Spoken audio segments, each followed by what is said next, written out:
बोलिए श्री सदगुरु महाराज जी की जय, सच्चे दरबार की जय, उमापति महादेव की जय, श्री कृष्ण बलदेव की जय। प्रिय भगवत प्रेमियों, हमेशा की तरह आज भी प्रभु के चरणों में बैठ कुछ सत्संग विचारों को आपके मध्य लेकर के उपस्थित होने का सुंदर अवसर प्रभु ने प्रदान किया है। ये ईश्वर की विशेष कृपा है हम सब पर कि हमें ऐसे उन्होंने सेवा, ऐसा वरदान प्रभु की कृपा से प्राप्त हुआ है कि हम आप लोगों के लिए सत्संग विचारों की सौगात गुरु महाराज जी की कृपा से, प्रभु की कृपा से नित्य नए विषयों पर आपके साथ चर्चा लेकर के हम पहुंचते हैं। भाइयों बहनों, इस संसार में भांति भांति के लोग हैं, नए नए किस्म के लोग आपको रोजाना मिलते हैं और हर व्यक्ति के भीतर अपनी एक विचारधारा है, अपने मत है, अपना तजुर्बा है, उस आधार पे उसका अपना विचार है। आदि गुरु शंकराचार्य जी महाराज कहते हैं कि मुंडर मुंडर मतिर विभिन्ना,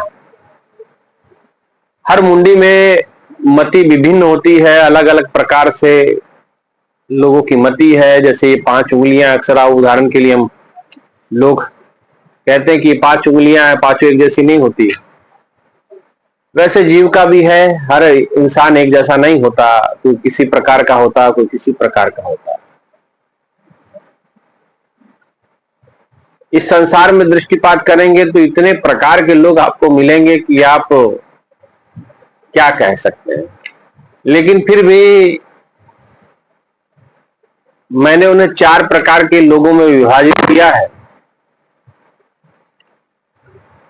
4 प्रकार के लोगों में विभाजित किया है मैंने। ये मेरी समझ है, हो सकता है कि इससे भी कई वैरायटी हो, लेकिन मैं आपके सामने 4 प्रकार के लोगों की चर्चा आज करने वाला हूं। ये लोग कैसे होते हैं, किस प्रकार से लोग कार्य करते हैं। एक होता है, 4 प्रकार के मनुष्य मैं बताने जा रहा हूं, हालांकि ज्यादा नहीं है लेकिन फिर भी मैं 4 ही बता रहा हूं। पहला प्रकार मनुष्य का होता है उत्तम प्रकार का मनुष्य। ये उत्तम प्रकार का मनुष्य क्या होता है, इसकी विचार ये होती कि तेरा तो तेरा ही है, मेरा भी तेरा ही है। भाई जो मुझे मिला है वो मेरा नहीं है, वो तुम्हारा है। और तेरा तो तेरा है, ये मेरा तो कुछ है नहीं, है ना। ये पहले प्रकार का व्यक्ति हो जाता है। दूसरा है मध्यम प्रकार का व्यक्ति। तेरा तो तेरा ही है और मेरा मेरा है।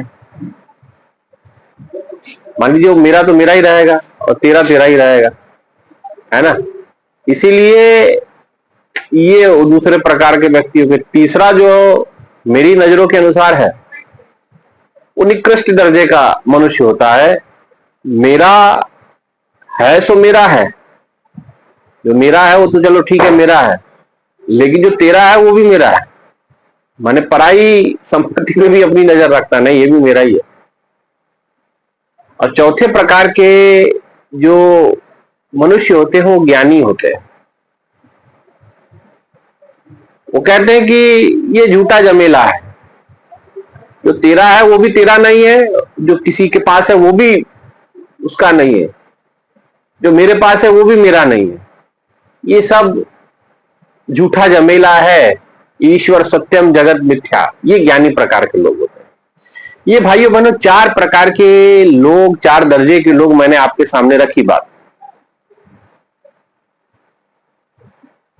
अब हमें विचार करना है कि ये तेरा है तो तेरा है, मेरा भी तेरा है। ये उत्तम प्रकार के लोग हैं। थोड़ा इसके बारे में समझते हैं। ये ऐसे व्यक्ति होते हैं जो बड़े विचार करने वाले होते हैं, लेकिन विचार उनका ईश्वर तक नहीं पहुंच पाता। सांसारिक दृष्टिकोण रखते हैं और ज्यादा किसी से उलझते नहीं कि भाई ठीक है, मुझे मेरा जो मिला है वो मेरा है ही है, और ले ले भाई, तू ले ले, तेरा रख ले, है ना। ये ज्यादा किसी से उलझने का प्रयास नहीं करते। दूसरे प्रकार के जो मध्यम प्रकार के लोग हैं, वो तेरा, जो तेरा ही है, मेरा है सो मेरा है, ठीक है, तेरा तेरा तुझे स्वीकार हो, मेरा मेरा है, मैं अपने जगह खुश हूं, तू अपने जगह खुश है। ये किसी की परवाह नहीं करते। ये अपनी दुनिया में रहने वाले लोग होते हैं, ये अपने तरीके से जीने वाले लोग होते हैं। ठीक है भाई, तेरे पास जो है तू उसमें खुश रहे, मेरे पास जो है मैं उसमें खुश हूं। तेरी संपत्ति तुझे स्वीकार हो, मेरी संपत्ति मुझे स्वीकार हो, उन्हें कोई लेना देना नहीं होता।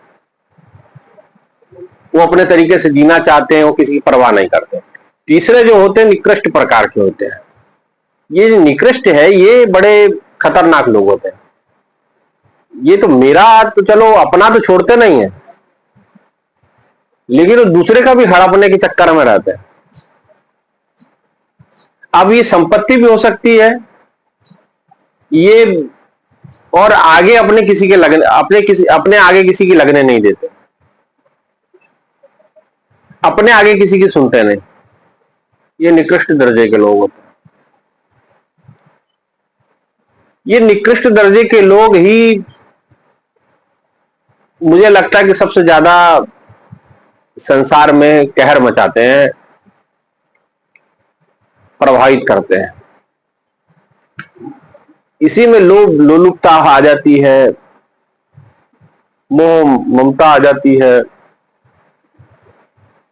तमाम प्रकार के विकार भी इसी के अंदर आपको ऐसे लोगों में मिलेंगे। क्रोधी मिलेंगे, लोभी मिलेंगे, लालची मिलेंगे, कामी मिलेंगे, क्योंकि ये किसी को खुश देख के खुश नहीं होते हैं। इन्हें अपने पास जो वस्तु है उसकी खुशी नहीं होती, दूसरे के पास कोई वस्तु है तो उसको देख के ईर्ष्या इनके मन में हो जाती है। जो दूसरों के सुख में खुद दुखी हो जाए या जलन महसूस करे, ये निकृष्ट दर्जे के व्यक्ति होते हैं। और चौथे जो मैं बताना चाहता हूं जिसके विषय में, वो ज्ञानी। ज्ञानी क्या है? ये उत्तम से भी ऊपर है। ज्ञानी, ज्ञानी जिसे ये आभास है कि ये भाई कुछ भी मेरा नहीं है, ये ठीक है कुछ समय के उपभोग के लिए मुझे मिला है, घर है 50 60 60 साल जितनी मेरी जिंदगी है, मैं उसके उस समय के लिए मैंने बनाया है। उसके बाद मुझे यहाँ छोड़ के, इस संसार को छोड़ के जाना है। ये दुनिया का मेला है, झमेला है, ये 4 दिन का खेला है, और इसमें उलझ पुलझ के जीवन बिताना है और अपना समय निकालना है और ईश्वर की बंदगी भक्ति करनी है। ये ज्ञानी प्रकार के लोग होते हैं। ये ज्ञानी ईश्वर तक पहुंचने का प्रयास करते हैं, ईश्वर को समझने का प्रयास करते हैं, भक्ति को समझने का प्रयास करते हैं, विवेकी होते हैं, विवेकवान बनने का प्रयास करते हैं, अपने सूझबूझ से समय परिस्थिति के अनुसार आचरण व्यवहार करते हैं और कोशिश करते हैं कि दुनियावी झगड़ा झंझट से दूर होकर के परमात्मा की बंदगी भक्ति करें। क्योंकि अंतोगत्वा तो भैया गति हमारी होनी है कि हम झूठ मूठ में यहां लड़ते मरते रहेंगे, और ना घर तेरा ना मर घर मेरा, और चिड़िया रैन बसेरा। उन्हें पता है कि उनको एहसास ही दिल में बना रहता है कि भाई ये घर भी मेरा नहीं है, पत्नी बच्चे ठीक है कुछ समय के लिए मुझे मिले हैं, उसके बाद मुझे आगे की यात्रा करनी है। ये उत्तम प्रकार के लोग होते हैं जो इस प्रकार के विचार रखते हैं, इस प्रकार का प्रयास करते हैं। भाइयों बहनों, विचार करना है कि हम ये 4 में से किस प्रकार के, हम कौन कैटेगरी में फिट बैठते हैं। हमें हालांकि देखिए, मैं पहले ही बता दिया कि भाई मैं किसी का वर्गीकरण नहीं करना चाहता, लेकिन मैंने अपने समझ से ये 3-4 कैटेगरी बनाई है। अब आप अपने हिसाब से देख लीजिए कि आप अपने आप को बेहतर जानते हैं। तेरी कर्म कहानी तेरी आत्मा भी जाने, परमात्मा भी जाने। तेरे से बड़ा तेरे कर्मों का साक्षी कोई नहीं है, और तुमसे बड़ा ईश्वर वो सब जानता है। तो जो ज्ञानी है वो उसमें संत आ जाते हैं, महापुरुष आ जाते हैं। कबीरदास जी कहते हैं, रहना नहीं देश बेगाना है, यह संसार काटन की बाड़ी, उलझ पुलझ मर जाना है। यह संसार झाड़ और झांकर आग लगे जर जाना है। यह संसार कागज की पुड़िया, बूंद पड़े घुल जाना है। कहे कबीर सुनो भाई साधो, एक सतगुरु नाम ठिकाना है। जो ज्ञानी प्रवृत्ति के लोग होते हैं वो इस प्रकार की सोच रखते हैं। मन फूला फूला फिरे, जगत में कैसा नाता रहे। ये ज्ञानी प्रकार के लोग सोच है। वो जानते हैं कि ये दुनिया कागज की पुड़िया के समान है, पानी की बूंद पड़ेगी कागज घुल जाएगा। ये झाड़ और झंकर है संसार, ये आग लगेगी, घास लगेगी, घास में सूखी घास है, आग कभी भी लग सकती है। काटन की बाड़ी है, इसमें हमेशा कांटे चुभेंगे, कुछ ना कुछ होते रहेगा। अगर इस जीवन में कुछ सत्य है, कहे कबीर सुनो भाई साधु, एक सतगुरु नाम ठिकाना है। अगर ठिकाना कुछ है तो सतगुरु का नाम है ठिकाना। केवल और केवल प्रभु के नाम ही है जो हमें मोक्ष मुक्ति तक पहुंचा सकता है। इसलिए संसार की नश्वरता को हमें समझने का प्रयास करना चाहिए, और जो ज्ञानी है वो इस चीज को समझता है। वो संसार के नश्वरता को भी जानता है और अपने जीवन की क्षण भंगुरता को भी जानता है, और अच्छी तरीके से समझता है। और इस क्षण भंगुरता को, जीवन की नश्वरता को, संसार की नश्वरता को देखते हुए वो संसार में कार्य करता है। ये वही प्रकार के लोग हैं जो कहते हैं कि दुनिया में ऐसे रहो, कर्म करो जिंदगानी में, दुनिया में ऐसे रहो जैसे कमल रहता है पानी में। जो रहते कमल के समान पानी के अंदर है, कीचड़ के अंदर है, अपनी खुराक कीचड़ से लेते हैं, लेकिन बड़े समझदार है, कमलवत है। संबंध उनका सूर्य से बन जाता है, आदित्य के साथ बन जाता है। सूर्य देवता खिलते हैं, उगते हैं, तो कमल की पंखुड़ियां खिल जाती हैं, खुल जाती हैं। सूर्य अस्त होता है, कमल की पंखुड़ियां बंद हो जाती है, और अपने आप को कीचड़ से, पानी से ऊपर उठा के रखते हैं। अपने पत्तों पे भी कीचड़ लगने नहीं देते, उसे भी ऊंचा उठा के सतह पर रखते हैं। और कभी ओस की बूंदें अगर कमल के पत्तों पे पड़ भी जाएं तो मोतियों की तरह चमकती हैं। ये उनके संग का प्रभाव भी होता है। और जैसे कमल खुराक कीचड़ से लेता है, तो ज्ञानी जन भी रहते संसार में ही है। संत महापुरुष जितने भी रहे दुनिया में रहे। कई लोग कहते हैं अरे महाराज आप साधु हैं, दुनिया छोड़ दिए हैं। मैं दुनिया छोड़ के कहां गया भाई? कोई मंगल ग्रह पे थोड़ी गया है आदमी, है कोई चांद पे रहने थोड़ी चला गया। दुनिया को छोड़ के जाएगा कहां? आखिर जंगल दुनिया में ही है, अगर जंगल में भी जाता है ना।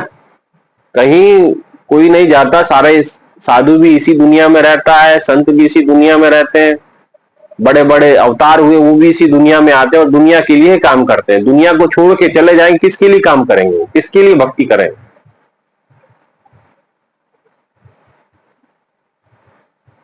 पर उपकार में ही अपना उपकार हो जाता है। पराई भलाई के, अब जब हम संसार का, जगत की भलाई मांगते तो उसमें अपनी भलाई भी, क्योंकि हम भी संसार में ही आते हैं।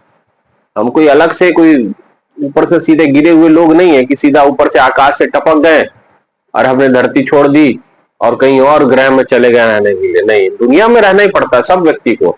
लेकिन जो ज्ञानी जन होते हैं, जो संत महापुरुष होते हैं, वो अपनी खुराक लेते हैं कीचड़ से, और कीचड़ से ले करके अपने आप को ऊंचा उठा लेते हैं, संत महापुरुष सब संसार में रहे, कबीरदास जी संसार में रहे, मीरा माता संसार में रही, माता शबरी संसार में रही, लेकिन अपने आप को ऊंचा उठा के रखा, वैचारिक रूप से ऊपर उठे, आध्यात्मिक रूप से ऊपर उठे, मलिनता, संसार की मलिनता को अपने भीतर प्रवेश नहीं करने दिया, संसार की लोलुपता, संसार का राग बैराग अपने भीतर आने नहीं दिया, केवल और केवल प्रभु प्रेम उन्होंने अपने हृदय में बसा। हनुमान जी के विषय में आता है, चाहते तो राजा बन सकते थे, क्या कमी थी हनुमान जी बताइए। विद्यावान गुणी अति चातुर, विद्यावान थे, अति गुणी थे, चातुर भी बहुत थे। है? एक राजा की जो गुण होने चाहिए वो सारे थे उनके अंदर। अगर वो चाहते तो राजा बन सकते थे, लेकिन उन्होंने जाना कि भाई जीवन में ये सब कुछ सही नहीं है, ये कुछ समय के लिए है, और जो समय मिला है मैं भगवान की बंदगी करूंगा, राम जी के चरणों की सेवा करूंगा। और वही हनुमान महाबजरंगी बन गए, प्रभु के प्रेमी बन गए, प्रभु के प्यारे बन गए, जिनको संसारिक कोई वस्तु से लोभ नहीं, मोह नहीं, किसी प्रकार का राग बैराग नहीं। राग है तो केवल राम नाम का है, प्रेम है तो प्रभु के राम के नाम का है। कुछ अच्छा लगता है तो माता सीता और राम जी के चरणों में बैठना अच्छा लगता है, उनकी बातें सुनना अच्छा लगता है, उनके विचार सुनने अच्छे लगते हैं। राम कथा सुनवे के रसिया, ये ज्ञानी जन है, जिनको पता है कि राजा बन के वो लाभ मैं नहीं कमा पाऊंगा जो प्रभु के चरणों की सेवा में मुझे लाभ मिल जाएगा। और उन्होंने कहा सिया राम बसे हैं मेरे सीने में, उनके सीने में बैठे हुए हो। हनुमान जी को एक ही कार्य है, प्रभु नाम स्मरण, राम जी की महिमा, उठत बैठत ध्यावत नाम, उठते बैठते सोते प्रभु श्री राम का नाम, उनके चरणों का चरणामृत, बस यही उनकी खुराक है। तो ये उत्तम लोग होते हैं। अब आप कहेंगे कि यही सब काम अगर अंधेरे तो काम कौन करेगा? क्यों हनुमान जी ने काम नहीं किए क्या? संतों ने काम नहीं किए, उन्हें परिवार चलाए, उनके बच्चे हुए, आगे बढ़े, कबीरदास जी, रविदास महाराज और नामदेव महाराज और तमाम संत हुए, धन्ना जाट जी खेती काम भी किए, लेकिन प्रभु का उन्होंने साथ नहीं छोड़ा, प्रभु का चरणों का आस्वादन करना नहीं छोड़ा। ये तो हम लोग हैं, हम लोग अज्ञानी लोग हैं, मैं बताया ना, हम निकृष्ट दर्जे के लोग हैं। एक तो प्रभु से प्रेम नहीं होता, फिर जो है हम हवाला देते हैं कि अगर हम प्रभु की भक्ति करेंगे तो हमारे संसारिक काम रुक जाएंगे। नहीं नहीं, कोई रुकने वाला नहीं। ये दुनिया अपनी गति से चलती है और आप कुछ करने वाले नहीं, ये अपने सिस्टम से चल रही है। धरती घूम रही है, उसको तुम घुमा नहीं रहे हो, अपने आप सिस्टम से घूम रही है। सूर्य अस्त होता है, उदित होता है, कौन उसको इधर से उधर करता है? ठीक है ना। तो सारी प्रकृति अपने सिस्टम से चल रही है, उस प्रकृति का एक पार्ट आप भी हो। आप बस आप ही सिस्टम में नहीं हो, मनुष्य ही सिस्टम में नहीं चलता, मनुष्य प्रकृति के विपरीत होता है, इसीलिए दुख पाता है। और प्रकृति के नजदीक हो जाओगे, परमात्मा के नजदीक हो जाओगे, तो प्रकृति के नजदीक हो जाओगे, तो आपको संभलना आसान हो जाएगा, आपको कार्य करना आसान हो जाएगा। इसलिए भाइयों बहनों, ये ज्ञानी जन बने, विद्यावान अति चातुर, ज्ञानी अति चातुर, राम काज करबे को आतुर, प्रभु के काज में अपना सहयोग दें, सत्संग सुने, जीवन की नश्वरता को माने, समझ ले कि भाई जाना है हमको। गुरु नानक देव जी की एक बात कह के मैं अपनी विचारों को विराम दूंगा। गुरु नानक देव जी महाराज जी ने एक बार अपने दोनों शिष्य बाला और मर्दाना से पूछा कि मेरे बच्चों एक बात बताओ कि आप मृत्यु को कैसे देखते हो, कितना नजदीक कितना दूर देखते हैं? तो एक शिष्य ने कहा कि महाराज मैं तो इतना नजदीक देखता हूं कि मैं अभी सोया हूं, सुबह उठूं ना उठूं, सुबह मैं सूर्य देखूं कि ना देखूं पता नहीं। गुरु नानक देव जी महाराज जी ने कहा कि बच्चे अभी भी तुम मृत्यु को बहुत दूर देखा है, दूसरे से पूछा आप कितना मृत्यु को नजदीक देखते हो?